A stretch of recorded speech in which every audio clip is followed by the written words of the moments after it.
If you came to Dunkin' Donuts today with the hopes of buying a dozen donuts, your hopes would be smashed. You would be leaving with nothing.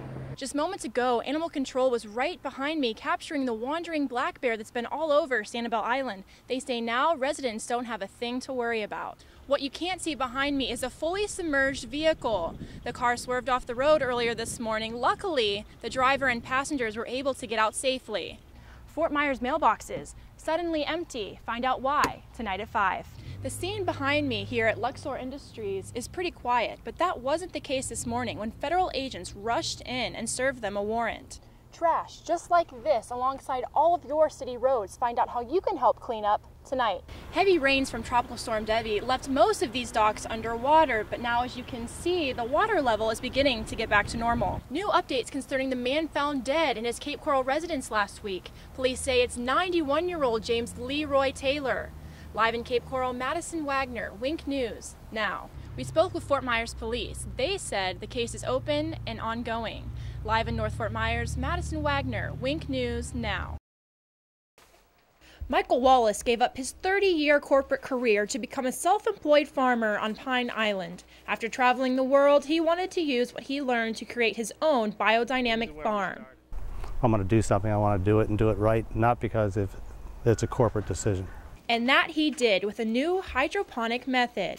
This method doesn't include chemicals that are often used to enhance growth. I love what I'm doing because I can bring something that I can honestly say is clean and organic.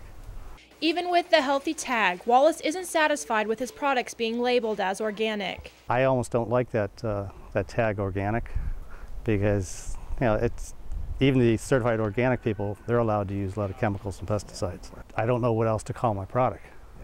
It's just a clean Florida fresh product. Michael's partner, Christine Lindsay, who also gave up the corporate lifestyle, calls herself the Sprout Queen.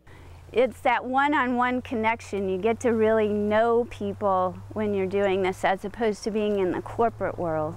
Lindsay focuses on the nutritional aspects of the products. Wallace and Lindsay also raise hens for eggs. They feed their hens leftover sprouts without growth-enhancing chemicals. They are proud of their progress and have no limits in sight. Satisfaction to know at the end of the day that you're helping someone better their life. On Pine Island, I'm Madison Wagner, Wink News Now.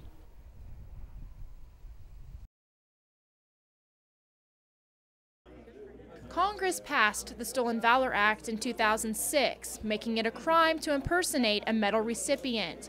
That means violators could face up to 6 months in prison for their lies. Last week, in a 6-3 vote, the Supreme Court overturned this act, protecting those who make false claims under the First Amendment. You shouldn't be impersonating any of the service people, whether it's police officers, firemen. You know, again, why would you do that? The High Court agreed with former California politician Xavier Alvarez, who challenged the constitutionality of the law. Alvarez lied about getting the Medal of Honor, was charged, and then had to pay a fine.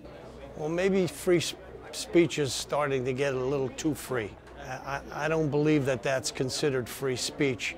That's considered lying about your service to this country. The ruling was issued the same day as the High Court's landmark decision upholding President Barack Obama's health care overhaul. I think a lot of people, especially veterans, are going to realize that this did get snuck in, and I think you're going to get a lot of heat from this. And every vet I spoke with today agreed. When you do something like that, as I just said, you're taking away from dead man. It's what we call dead man's glory. Cape Coral, Madison Wagner, Wink News Now.